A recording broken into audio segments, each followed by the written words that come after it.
રાજકોટના કાલાવડ રોડ પર આવેલા ફનબ્લાસ્ટ ગેમ ઝોનમાં આગ લાગવાની ઘટના બની। પ્રાથમિક માહિતી મુજબ શોર્ટ સર્કિટને કારણે આગ લાગી હોવાનું અનુમાન છે।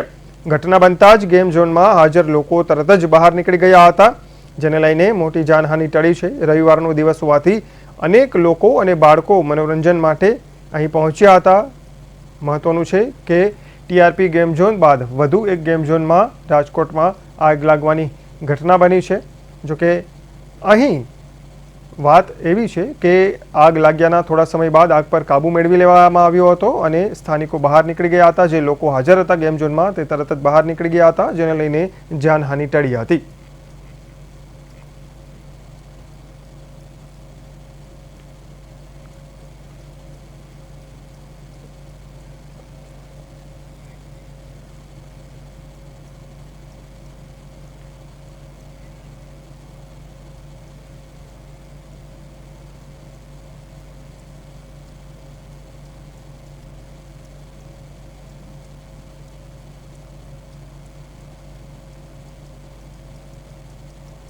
અત્યારે કોઈ બી જગ્યાએ આગ નથી લાગેલી છે।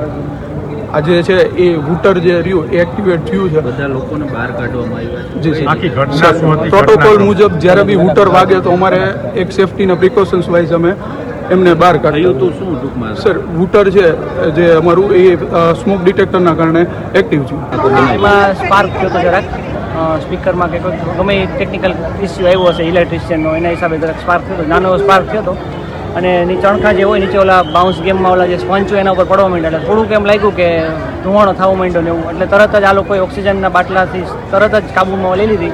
ફાયર સેફ્ટીનો આરામ સ્ટાર્ટ થઈ ગયો તો બધું પબ્લિક આરામથી બહાર આવી ગયું હતું અને કંઈ ઇસ્યુ નહોતો બીજો કંઈ। કેટલા લોકો અંદર? કદાચ 200-300 લોકો તો હશે જ આરામથી, એથી વધારે હોય તો કંઈ ખબર નથી। કોઈને કઈ ઈજા કે એવું? કોઈ પણ જાતનું કાંઈ નહીં, બધા આરામથી સેફલી બહાર આવી।